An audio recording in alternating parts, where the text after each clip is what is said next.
ஆள்வினை உடைமை என்னும் தலைப்பின் கீழ் 10 குறளைப் பார்ப்போம். அருமை உடைத்தென்ற சாவாமை வேண்டும். பெருமை முயற்சி தரும். நம்மால் முடியுமா என்று மனம் தளர்ச்சி அடையாமல், முடியும் என்ற நம்பிக்கையுடன் முயற்சி செய்தால் அதுவே பெரிய வலிமையாக அமையும். வினைக்கண் வினைக்கெடல் ஓம்பல் வினைக்குறை தீர்ந்தாரின் தீர்ந்தன்றுலகு. எந்த செயலில் ஈடுபட்டாலும் அதனை முழுமையாக செய்து முடிக்க வேண்டும். இல்லையேல் அரை கிணறு தாண்டிய கதையாகிவிடும்.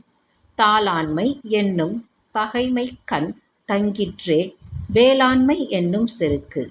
பிறருக்கு உதவி புரியும் பெருமித உணர்வு விடா முயற்சி மேற்கொள்ளக்கூடிய உயர்ந்த இயல்புடையவர்களிடம் நிலை பெற்றிருக்கும். தாளாண்மை இல்லாதான் வேளாண்மை பேடிகை வாளாண்மை போலக் கெடும். ஊக்கமில்லாதவர் உதவியாளராக இருப்பதற்கும் ஒரு பேடி கையில் வாள் தூக்கி வீசுவதற்கும் வேறுபாடு ஒன்றுமில்லை. இன்பம் விழையான் வினை விழைவான் தன் கேளிர் துன்பம் துடைத்தூன்றும் தூண். தன்னலம் விரும்பாமல் தான் மேற்கொண்ட செயலை நிறைவேற்ற விரும்புகின்றவன் தன்னை சூழ்ந்துள்ள சுற்றத்தார், நண்பர்கள், நாட்டு மக்கள் ஆகிய அனைவரின் துன்பம் துடைத்து அவர்களை தாங்குகின்ற தூணாவான். முயற்சி திருவினை ஆக்கும். முயற்றின்மை இன்மை புகுத்திவிடும். முயற்சி இல்லாமல் எதுவும் இல்லை. முயற்சிதான் சிறப்பான செயல்பாடுகளுக்கு காரணம். மடியுளான் மா முகடி என்ப மடியிலான் தாளுலான் தாமரையினாள்.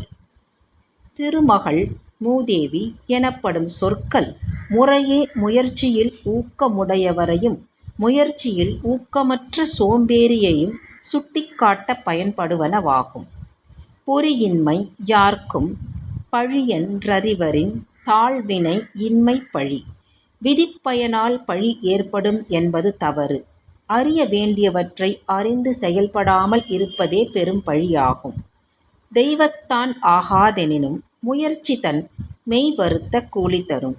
கடவுளே என்று கூவி அழைப்பதால் நடக்காத காரியம் ஒருவர் முயற்சியுடன் உழைக்கும்போது அந்த உழைப்புக்கேற்ற வெற்றியை தரும்.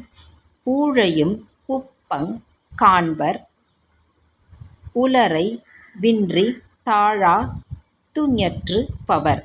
ஊழ் என்பது வெல்ல முடியாத ஒன்று என்பார்கள். சோர்வில்லாமல் முயற்சி மேற்கொள்பவர்கள் அந்த ஊழையும் தோல்வி அடையச் செய்வார்கள்.